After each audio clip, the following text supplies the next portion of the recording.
special guest, Mr. Wriggles. Oh no, Mr. Rick! Oh! Okay! Alright, whoever did that, that was awesome. Hey guys, my name's Dan, and this reaction comes from Dead Meat. This is Late Night with the Devil 2024 kill count, and this is probably one of the more unique horror movies that I've seen in quite some time. I mean, I've never really seen a premise such as this, and we'll definitely get further into it. I'm gonna see how a lot of these things were made, because there was a lot of very interesting scenes, to say the least. The makeup department did an incredible job, I'll say that.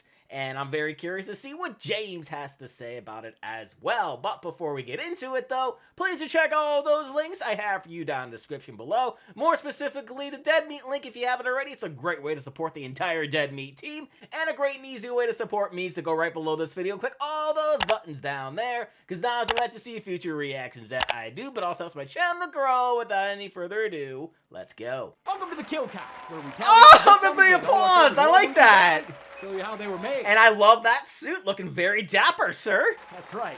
I'm JaidenAnimations, and today we're looking at Late Night with the Devil, which had its wide release in 2024. Late Night is framed mostly as a late night show, naturally. The majority of the runtime is meant to be live footage of the show Night Owls, as it aired on Halloween night in 1977. Host Jack Delroy deals with an increasingly sinister 90 minutes as an evil spirit takes control of his show, exposing a dark part of Delroy's past. Late Night with the Devil was a real buzzy indie movie in the year between its festival premiere and its theatrical release. Critics raved about its structure, tone, and lead performance by David Dastmalchian. I can see why. Jack Delroy makes this movie much more than just a pastiche of late night influences. Its wide release had a mostly positive reception as well, though it was not without some controversy. Still, it was pretty successful for an indie. It made almost as much as Terrifier 2. Personally, I think this movie's great. Its vibes are immaculate. If you were ever an avid fan of late night shows, like I was with Conan back in the day, you'll love all the nods to tropes of the format. Sure, the backstage stuff breaks the kayfabe a little, but it's cozy as all hell with its 70s aesthetic and I'll agree with all that. And that's enough for me to enjoy the ride. Also, I've never met David Dastmalchian, but literally everyone who does says they love the guy. Oh, all right, okay. On the kill count in the Belko experiment. I like that little bit. That felt very like Jay Leno-ish. But since then, man, he's done so. You know the whole. Did you see this? Did you hear about this? Or did you know about this? Bunch. A lot of comic book stuff and some of the biggest movies of the past few years. He's a performer who always elevates every role he gets. He makes character actor the highest compliment. It's so good to see him in a leading role, playing a complicated character that you can tell he really understands. Yeah, he really Regardless of how you feel about the movie as a whole, no pun intended. Everyone can agree he knocks it out of the park. How many people's lifelines will... James, no! Oh! James A. Janice, I claim your mortal form. Oh no, he's being possessed! Surrender your will. What? I haven't made any demonic pacts. You can't do this. Ha! Fool. I haven't needed a demonic pact in years. All I needed is a little personal information. And I got it thanks to my handy man-in-the-middle attack. No! I never fall for a man-in-the-middle attack. I make sure to never connect to any Wi-Fis I don't recognize. And even if I did, I use today's sponsor, NordVPN, to encrypt my data regardless of whether the connection is secure. Oh, it's true. I've been forced to bide my time. But everyone makes mistakes, and yours was forgetting to put NordVPN. I love what I love particularly about this ad read is it goes from one side to another. It's kind of a little bit of a nod to Two-Face. Obviously, it's not, but it's showing the demonic side, and then you have the regular side. Yeah, on your tablet at VidCon, despite your account letting you connect up to 6 different devices. Then it was just a matter of confusing you with a Wi-Fi name that looks like one of the local hotels. Lulu guessed was a lie? Of course it was! I tricked you with an uppercase I in place of a lowercase F. And now your life of opulence shall be mine! I'll spend my days counting kills, and my nights... Killing? No! That is a harmful stereotype. I'll spend my nights relaxing with worldwide access to streaming sites, my favorite local sports teams, no matter my location. All thanks to your NordVPN That's what I use it for. account. But I don't understand. Why do you need me for that? If you've been watching me for all this time, then you must know that anyone can possess a great deal from NordVPN by going to nordvpn.com/deadmeat. That'll get them a huge discount on a 2-year plan plus 4 additional months. Not to mention, Nord is celebrating summer with a voucher for 20 gigabytes of eSIM data from Saley. That's for use on vacations wherever your standard cell service doesn't work. I was about to say, I have no idea what the hell that is. To just give you some extra data. That's nordvpn.com/deadmeat, or click the link below. Oh, I suppose you make a good point. But be warned, Janice, I'll be back next time you run out of sponsor segment ideas. Well, Ben better not let that happen. How many people's lifelines will fall flatter than a bad monologue joke? Oh! Let's find out if we can kill us. Did the caller thing. The movie begins with a production card, and then another, and then another. And would you motherfuckers believe me if I told you there were 6 more after those? Because there are. No shit. This thing has straight up 9 production Did you hear about this? What? Did each of these companies throw in like $5 to make this thing? We're situated into the 1970s with all its upheaval and jowls. Also, it's serial killers, many of whom were associated with cults or the occult. As this war and strife is broadcast to television sets, so is a beacon of hope. The late night show Night Owls with host Jack Delroy, which premiered on the fictional UBC network in 1971. The show quickly became a hit thanks to its host, and I'd argue its sidekick too. Love Gus. Jack signed a 5-year contract right away and had aspirations to dethrone Johnny Carson. It feels weird to explain who Johnny Carson is, but I guess at this point, maybe I should. Carson hosted The Tonight Show for 3 damn decades, from 1962 to 92. At that point, he was replaced by Jay Leno, who was later replaced by Conan O'Brien, who was then replaced by Jay Leno again in I don't only like a month or 2? Real dick move. Hashtag Team Coco. The love of Jack's life Team is his Coco, wife for Madeline, life. a stage actress whom he considers his muse. No wonder, she's so warm and loving, not an ice queen at all. Jack's also part of a secret society based in the Redwood Forests. It's called the Grove, referencing the real-life Bohemian Grove, which is a similar private gentleman's club. Its membership consists of powerful politicians and world leaders. I mean, it's only where they came up with the Manhattan Project, no big deal. According to this movie, the Grove performs sacrifices and worships those owls from the Outer Wilds DLC. Night Owls fails to get Carson ratings. After a few years, Jack is less of a hot new thing and more of a runner-up, which really starts eating at the guy. Jack's reputation as perennial also-ran starts to bite.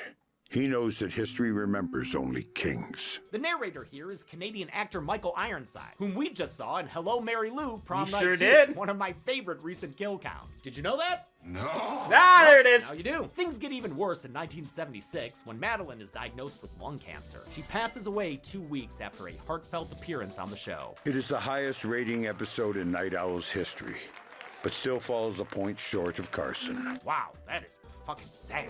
Yeah, Jack it took really a short is. break after the death of his loved one, but after he returned, his ratings continued to fall. Yep, been there. He wound up resorting to controversial crash TV tactics and interviews that would spin out of control. Used to be the f***ing man, Jack. What the f*** happened to you? Huh? This reference is near and dear to my heart. It's parodying the infamous 1994 Madonna Letterman interview. You used to be really kind of, like, cool. As a big Madonna and late night fan, this video is holy to me. It's amazing. Definitely worth watching all 20 minutes of it. I tell you what, we are going to do a commercial, and we're going to wash her mouth out with soap. My underwear. Oh my There are god. lots of other specific and general references in the Night Owls montages, showing bits and segments that you'd often find on Carson, Leno, or Letterman. This is such an accurate send-up of late night shows, which feel like an American tradition. So it's kind of funny that this was written and directed by a couple of Australians, brothers Colin and Cameron Cairns. You can tell they truly love late night shows and did their best to keep Night Owls authentically 70s. They nailed it. Avoided anachronistic language and made sure the production matched the time period, using an actual multicam TV setup with authentic lighting equipment. They had to shoot digitally, but imitated old studio cameras with color correction, playing around with chromatic aberration and misaligned color channels. As Jack's contract threatens to expire, he plans one big final ratings push on Halloween night. They're gonna pull out all the stops, and we're about to watch the recently rediscovered live footage. As well as previously unreleased behind-the-scenes footage. Yes, also that, as Yep. unlikely as it'll seem. After a production countdown, the tape begins with another brand card. Didn't you have enough already, movie? The jazzy Night Owls intro establishes its New York setting and our guests for the night. Ooh, can't wait to see Cleo James. The show commences as a we late-night don't get to see Halloween Cleo episode would, James. with plenty of spooks and dukes. The monologue's pretty mid, aside from a joke about Billy Carter, and while Delroy delivers with confidence, you can see the sadness behind his eyes. eyes. Dusmulchin says he could relate to the character's duality, since he too had to project charm and confidence while dealing with anxiety and depression in his own life. Their first Halloween guest is a medium named Christu. Love that gold lame, dude. All you're missing is a purple toupee. He says Halloween is a good night to communicate with spirits. He tries to call him up, but his scattershot signals failed to find a target at first. Your wife has crossed over, see? You could say that. She ran off with my neighbor 5 years ago. This guy is hilarious. Oh, my name's Barry. That's not it. No, it has been for 42 years.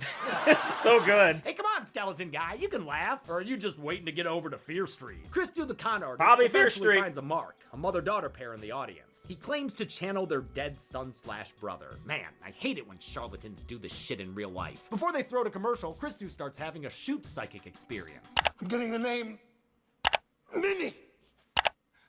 Does anyone here know a Minnie? Please accept.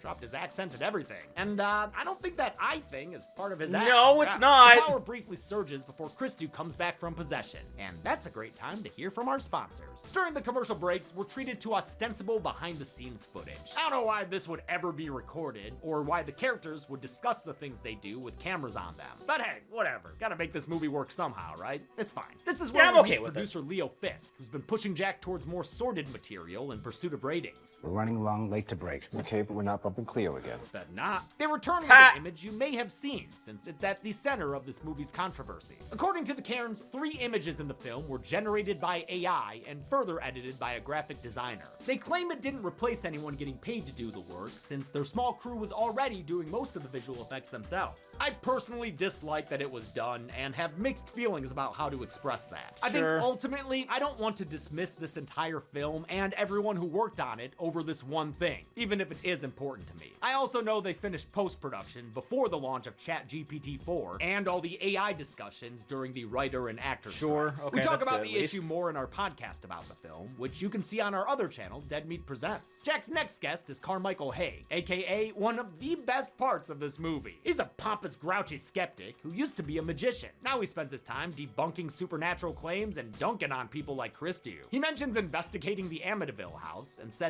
Ed and Lorraine Warren have avoided him. That's despite a cash reward for proof of the supernatural offered by his organization IFSIP, the International Federation of Scientific Investigation into the Paranormal. 100 grand. And how many have taken up the challenge? No, dozens. And how many checks have you signed? Yet to sacrifice a nickel, Jack. Carmichael is a send-up of James Randi, who also began as a magician before becoming a self-described investigator. He, too, was part of a wordy acronymed organization and had a standing cash offer to anyone who could prove the paranormal existed. After almost 20 years, it was retired without them ever needing to pay out a cent. Temperamentally, Randy was much nicer and warmer than Carmichael Hay, who has more of the brash arrogance of a Richard Dawkins or Christopher Hitchens. Carmichael and Christu get into a spat. The skeptic explains the concept of cold reading. The psychic explains the concept of cold water. Jack defends Christu by saying his last message was meant for him. Minnie was once upon a time his private nickname for his dearly departed Madeline. Carmichael still doesn't buy it, and his skepticism makes Christu sick. Oh, like really sick. Hey, commercial. Go to a goddamn commercial. Ugh, don't like the look of that goop. They clean up the Neither set do and I. pacify the crowd with Gus, Jack's punching bag sidekick. Seriously, Jack just rips into this poor guy the whole show. Very much an Andy Richter type character. But never mind the mess, producer Leo tells Jack what's up. Christu's upchuck is up in the ratings, so keep it up, dude. David Dastmalchian was eager to take on this role since he has his own obsession with horror hosts. He credits Cremation Mortem for breaking him out of his conservative religious upbringing and getting him interested in the genre. Later, he found Svengoolie during a difficult period of his life, which is why he improvised a shout-out during Jack's monologue, referencing the horror host's hometown of Berwyn, Illinois. His respect for the craft goes so deep, cool. he hosted the Fangoria Chainsaw Awards as his own horror host persona, Dr. Fearless. Of course, Jack Delroy's a late-night host, not a horror host, so to prepare for the role, Dastmalchian would go to sleep every night watching late-night shows. He'd watch everyone: Carson, Cavett, Conan, Letterman, Jimmy's, Fallon, and Kimmel, Seth Meyers, and Phil Donahue. But the biggest inspiration for Dastmalchian and the Cairns brothers was Don Lane, an American who hosted an Australian late-night show in the 70s. Dastmalchian found him the most open-minded and curious about supernatural guests, much like Jack Delroy. Lane even once had a heated moment with James Randi when the skeptic called out a psychic named Doris Stokes. Right, anybody. We're going for a commercial break, and you can pick. Oh, damn! Wow! Jesus, dude, breaking glasses and shit? Come on. When they come back from break, Jack tells the audience not to worry. Christu is fine. Sorry, hold for ambulance. Yeah, he ain't fine. Okay, and clear. He says his next guest might make a believer out of Carmichael yet. My sixth sense is telling me we may just see this check again before the night is through. It's the author of Conversations with the Devil, Dr. June Ross Mitchell. She runs a Psi research center that recently got entangled with the First Church of Abraxas. That's a cult led by Xander Diabo, who says their god Abraxas thinks they should live deliciously. Abraxas shows us there is no good, no evil, no redemption. Only what we desire and how we obtain it. Diabo's appearance and name are a reference to Anton Szandor LaVey, founder of the Church of Satan and author of the Satanic Bible. Charges are made against the church for kidnapping children and possessing firearms, Waco style. So the FBI storms their headquarters, Waco style. Diabo and his supporters light a defiant fire that kills them, so I'll count the leader and the 8 members we can confirm he had from the video shown. The only survivor was a 10-year-old girl named Lily, who was given to Dr. June's research center. During sessions, she made contact with a demon speaking through Lily's body, so why don't we bring them both, or rather all 3 of them, out right now? Ain't she adorable, folks? And the camera loves her. So pleased that you could join us today. And she loves the camera. Thank you, Mr. Delroy. I'm so glad you could join us too. Or maybe she just loves the camera. Can't Yeah, stop looking at see? him, that's for sure. Damn, girl, chill out. It's not a staring contest, all right? I love Ingrid Torelli as Lily. She's such a good and unique horror movie kid. Even her voice is different than the usual creepy kid timbre. Time to make ourselves pretty again. Don't I already look pretty, Jack? And sometimes it's even different still. Before shooting scenes, Torelli would stare at the mirror in her dressing room to detach from herself. I walked past her dressing room at one point, and she was staring in the mirror at herself, getting in character and preparing. I was like, God, I know I've been a professional creepy guy for a long time. This one's out-creeped me by like 1,000%. Her guardian June is played by Laura Gordon, who we saw as I gotta mention, her delivery was absolutely perfect. It made me believe every single line she said. Ashley in Saw 5, the first victim of that movie's trap plot. During a break, Dr. June warns Jack that Lily's becoming unstable. She doesn't think they should go forward with having her on the show, but Jack and Leo aren't about to sacrifice potential ratings gold. They especially need a win after what Leo just learned. Christu is dead. Yep, our Fairweather psychic's brain bursted, and he died in that ambulance we heard on his way to the hospital. Jack doesn't relay that info when they go back on air. As Carmichael pokes and prods, June explains that her clinic has studied real instances of psychic phenomena, including demonic possession. Psychic infestation is the term we prefer, but yes. And June says Lily's psyche is infested as fuck, but not by Abraxas. It's a minor demon who serves Abraxas, I guess? I don't know, just go with it. She's an expert after all. Check out all her cool expert stuff with the ritualistic dagger. Lily calls the demon Mr. Wiggles. He kind of wriggles his way inside my head, and then he wriggles his way out. Oh, I'm sorry, Mr. Wriggles. I was thinking of something else. Anyway, that bastard wriggles his way through their power system and uses a theremin to blow up some drinking glasses. Jack knows this thing could wriggle higher ratings for him, so he gets the audience to pressure Dr. June into doing a demonic showcase. Please stay tuned for a live television first, as we attempt to commune with the devil. But not before a word from our sponsors. What a long Thrilled delivery about there. that, except for Gus and June and that skeleton with his fucked up looking fingers. That poor little bastard's hands. Gus voices his displeasure during a break, saying they shouldn't be fucking around with demon shit. He and the crew are scared, but Jack tells him to buck up and get on with the show. When they come back, Jack gives a dramatic introduction for Dr. June's demonstration with Lily. Come on, people. You all see how that girl is sitting there giggling evilly. Someone needs to stop this shit. June puts Lily in a trance and pages Mr. Wriggles. Lily starts wriggling violently, damn near breaks the chair. Mr. Wriggles is in control now, and that guy is pretty scary looking. Also says he's an old friend of Jack's. We go way back. We met amongst the tall trees. Remember? Oh shit, is that the Phantom Patriot? I love the layered voices of possessed Lily, with Torelli's mixed nicely with another deeper one. Together, they have the power of earning FCC fines. Jack and June went up the hill to fuck each other's brains out. Jack and June went up the hill to each other's brains out. It's great how the censors were able to bleep it during the second verse, when they anticipated it. Neither the slap nor a Latin chant snaps Lily out of it, and she grows more accusatory towards Jack. How could you let it happen, Jack? How could you let it happen? Her voice is now Minnie's, Jack's deceased wife, the same voice that came out of her earlier. Time to make ourselves pretty again. Don't I already look pretty, Jack? So, is Mr. Wriggles a demon who serves Abraxas or Madeline's spirit? Whoever he is, his final act is levitating Lily's chair. After that, he's outie, and Lily returns to Earth. The experience leaves everyone shaken up, but Jack already wants a recurring Lily segment to maintain these new high ratings. We're back. Baby, back! We're back from the fucking dead. Leo's practically getting her an agent, and berating Gus for voicing opposition. Aw, poor Gus. All they've got to do now is bring it on home. And then we'll wrap it up, throw to Cleo. Hell yes! Can't wait for Cleo James. They return to air where Jack apologizes for what happened, but Lily says she's fine for the most part. I'm sorry if Mr. Wriggles said anything rude. And just the usual demon sex stuff. It's what they do. Carmichael doesn't buy it and says Lily's being exploited. He promises he can prove that everything they just saw was an act. I'll need a volunteer. Thank you, Gus. That! Do as you're told, Gus. Poor Gus. Gus. Poor guy only has one request. My wife likes the way my head sits on my shoulders, Mr. Haig. I hope you're not planning to make it spin. That's a reference to The Exorcist, which the characters would have been familiar with, and which was a big inspiration for the Karens while they made this film. I can Other see that. inspirations included non-horror films like Network, The King of Comedy, and the Mondo documentary, The Killing of America. In fact, the whole style of Late Night's opening prologue is based on The Killing of America, even going so far as to use the same font for the title card. Oh, nice. Hit you late with it this time. Carmichael sets the stage for his own hypnosis act, one that involves an awesome little watch thing. Look at it go! Oh man, how'd he get it to? What? Whoa! Oh my God! He uses it to hypnotize Gus and everyone in the studio via monitors. Then he gets Gus to believe he's got something on his neck, or rather, something in his neck. Something like motherfucking worms! And Gus hates worms, so he'd better get him out of there. Ah, gross! Ew, it's all worms. Car winks at us like it's a trick, but then appears to lose control as Gus continues being afflicted by body worms. And then it happens. A giant worm bursts forth out of Gus's eyeball. Freaking weird! This effect rules. It's so disgusting. Uh-huh. It never ends. Screamer, here, awake!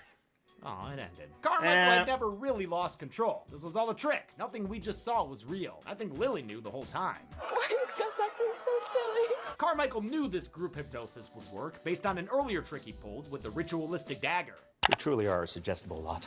Handy to know. He shows everyone the objective reality by playing back the tape. It was all just the power of suggestion. There were never really any worms at all. I've never been so embarrassed in my whole life. This poor man. Sad Sack Gus is played by Risa Terry in his first ever on-screen role. He comes from an improv comedy background, so he and Dos Mulchin would riff on set. Some of their ad-libs made it into the final film. Nice! Meanwhile, Carmichael Haig is played by Ian Bliss, who was Bane in The Matrix Reloaded and Revolution, both of which also featured Christopher Kirby as Mouser. Kirby plays stage manager Phil in this movie, and was in the upgrade kill count as a thug who got murdered in the face. Sure Carmichael was. says this is exactly what June did, but Lily suggests that they check for themselves by playing the earlier footage. I mean, great idea, kid, but sorry, I don't think we've got the time. I'm sorry, our producers are telling me that the lovely Miss Cleo James is standing by to take us out. Hell yes! I knew Jack was a Cleo No. Fantra like me. No. He knows how much we've all been waiting for. I just think maybe we should bring her back at a later date. Yep, there it is. Because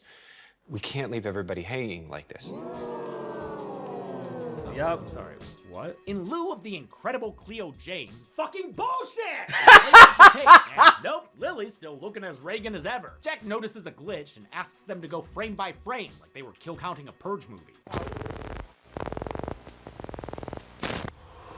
Ah, man, the actual thing that was there for a frame was this, Madeline's face in the back of Lily's head. But for the playback scare, they went with goofy Force Ghost Madeline? What a bummer. As Lily's voice indicated, I don't like earlier, that. Madeline is here. I'm still not sure if she's Mr. Wriggles. I don't think the movie is ultimately clear. Whoever's in there, though, they've got too many appliances plugged in, because Lily's body is shorting out like a toaster in a bathtub. I kind of like this effect. It's like she's in the middle of a tug of war played by, oh my god, her head just split Yeah, open. it sure did. Like the Thing if it were a furnace. Uh-huh. He tries to compel the demon through the power of Christ, but he's killed when his head is twisted around and he falls through the glass table. It's a death that was, of course, foreshadowed earlier. My wife likes the way my head sits on my looks- shoulders, yep. Mr. Haig. I hope you're not planning to make it spin. I just wish the effect didn't look so bad. The audience starts to skedaddle and I June was tries fine to with it. interfere. For that, Lily lifts her by the necklace and kills her. Not by strangulation, but by cutting straight through her neck. Holy shit. Carmichael's seen enough. He gets down on his knees and praises his new Abraxas overlord. He even tries to pay out properly. but his check ain't legal demon tender. This moment was also foreshadowed earlier. We may just see this check again before the night is through. Lily kills Carmichael by shaking him up, then melting his skin and turning it into lava? Oh yeah, his face is melting. This finale is a nice showcase for the effects work from Sharp Effects. Looks like they handled everything, from the 3 hours of makeup to turn Ingrid Torelli possessed, to the snapping open of her head. Oh, that's from cool! the animatronic worm that bursts out of Gus's eye, to the simple bladder vein that pulsed from Christu's forehead. Great work! Jack is saved by Leo and stares down Lily as he leaves. After he's gone, she pulls the camera into her face and gives us a static feed. Wait, what is that? Oh, that was a face. Now, you think maybe, yeah, this is clearly the end of the live broadcast we were watching. But the movie breaks format and starts revisiting scenes we saw earlier, only with Jack cognizant of what's happening. How did I get here? The same way you always get here, Jack. Straight down 5th and right on 47th. Aw, it's good to hear Gus laugh again. Jack's not laughing though, especially when the movie's aspect ratio changes into widescreen. Things get weird in widescreen. Like real weird. That nasty eyeworm thing is back. Jack tries to tell any viewers out there to stop watching this nightmare. Turn it off! Turn it off! Turn it off! Sounding like the end of Halloween 3. After some freaky flashes, Jack's back at the UBC contract signing. What did you have to sacrifice to get here tonight? Oh, Jack Delroy's greatest sacrifice is yet to come. That line was also heard the first time we saw this scene. What did you have to sacrifice to get here tonight? The answer appears to be his wife Madeline. Seems like Jack went to the Grove and asked how he could be successful, then underwent a ritual and agreed to a sacrifice. That's the reason Madeline got cancer and died. And for what, the 2 spot? Conan would never. To be clear, Dalsmulchin says Jack did not knowingly sacrifice his wife. Yeah, it was more of a monkey's paw situation, an unintended consequence of dealing with the devil. You start to wonder if you had access to things that could help you pull the levers of your own success or well-being, what would you do? A door in this nightmare slides open to show Jack a Kubrickian image. Madeline on her deathbed, blaming him for her illness. I don't think this actually happened in real life. I think it's just Jack's guilty conscience. Yeah, I think Seems like so he's trying too. to convince himself more than Madeline, and convince us the viewers most of all. It wasn't supposed to turn out this way. You have to believe me. He grovels at her side and she asks him to put her out of her misery. She indicates the ritualistic dagger and he complies. He grabs it and stabs her in the gut. Only it wasn't Madeline who stabbed. It was Lily. He killed her right on the set of his show, it would seem. I mean, hey, that's not a bad thing. She really was a demon who killed everyone, since their bodies are still strewn everywhere. The movie ends with sirens growing closer as Jack tries to wake himself up out of this nightmare. The transmission ends, so it is done. How many night owies did our night owie audience get? Let's find out with the help of our special guest, Mr. Wriggles. Oh no, Mr. Wriggles! Oh! Okay! Alright, whoever did that, that was awesome. We counted 15 kills in Late Night with the Devil, with the victims consisting of 8 males and 7 females. That gives us this mostly even late night pie chart. Surprisingly, we've only seen this count and breakdown once before, in Ready or Not. With a runtime of 93 minutes, Late Night had a kill on average every 6.2 minutes. I'll give the Golden Chainsaw for coolest kill to Lily, as long as we include her demonic head splitting open at the seams. I know that's not what killed her necessarily, but I love the effect so much, I wanted to reward it. Dome Machete for lamest kill will go to Gus. And they did use it, so there you go. I really don't like the way the effect looks. Also, Gus was bad. And here, have these too. I'll give the Roaring Lion for coolest production card to Good Fiend, which is actually David Dalsmulchin's company. It's got a cute stop motion that I appreciate. Conversely, the Sleeping Lion for lamest production card will go to Vic Screen. What, just some bass tones and bold letters? Get more creative, Vic. Yeah, Vic. That's it. Late Night with the Devil had its wide release in 2024. You know, its limited theatrical run gave distributor IFC its biggest opening weekend ever. Oh, yeah. All right. Stay tuned to see what we have for you next week. Until then, I'm James A. Janice. All right. It's been the Kill What Count. we got next week? On the next Kill Count. Looking to get away this summer? Need a break from the family? No kids week? It says no kid. Priska, you should have checked. Then you're in luck, because here at Anamaka Resort, you'll have the most memorable vacation. Welcome to our version of paradise. Discover delicious cocktails, spectacular scenery, and of course, the beach that makes you old. Once in a lifetime. Oh, this movie. The beach that makes you old is our world-famous hotspot of existential dread. Wow. I just got chills. It's where boys become men, and men become crazy. Do you know that Jack Nicholson did a film with Marlon Brando? Oh no. Hey, why is that guy acting so crazy? It's hard to explain. He's probably just crazy for the clear water and smooth sand you'll find at the beach that makes you old. From Sixth Sense director and twist enthusiast M. Night Shyamalan comes Old, featuring the beach that makes you old. Just follow the path down to the beach. It'll also make you features old. characters who don't sound human, in true Shyamalan fashion. I have 42 conch shells. Amazing. They're more like walking, talking points of view, representing different ideas of how to escape the beach that makes you old. What I know is that we have to get these kids to a hospital. Now. It'll come off as stilted and weird, but hey, there are also disturbing scenes and genuinely sad moments. So, yay! Yay! See if you can predict the twist when you watch Old. Somebody will figure this out. Here's a hint. They're all ghosts. You're lying. You're all lying. Okay, you got me. That's false advertising. But we're being honest when we say it's the next kill count. Okay. Only on Dead Meat. Wow, that's cool. Okay, bye. Old can currently be watched on the pictured streaming. All right. Okay. Can't say I'm looking forward to that one, but as one thing I didn't really know I was going to enjoy until I saw it was this movie. I absolutely love the premise of it. It kind of reminded me the first time I watched a found footage horror movie, that being the Blair Witch Project. It made it feel just so real because it started off like making it feel like it was kind of like a documentary, and then of course, you know, going into a real TV show where just everything goes wrong. And I also love the switching from going from the colors to how like the movie, how like the TV show is airing, and then when it's behind the scenes stuff, it's the black and white. I like that little transition. It's very effective for me instead of it being vice versa with it being black and white and then going into color, that sort of thing. I like there being some sort of distinction there. Then we have, as the more the show goes on, the more crazy everything gets, the scarier everything gets, the creepier it gets, the more unsettling everything gets, and the more we get to see just how great all the makeup, all the effects were. I didn't know anything about the whole AI situation, not really a huge fan of that because you know the whole thing, but I did really love the part where, you know, yeah, the girl's demonic possession, right?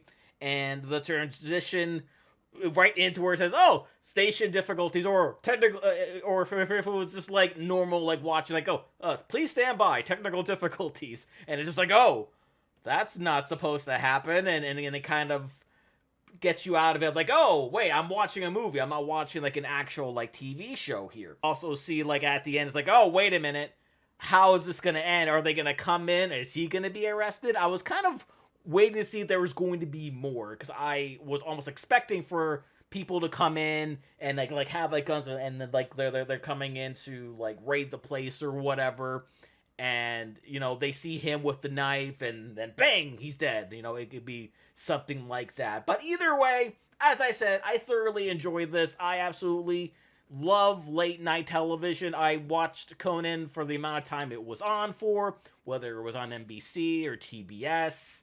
I even enjoyed Craig Ferguson back in the day when he had his show.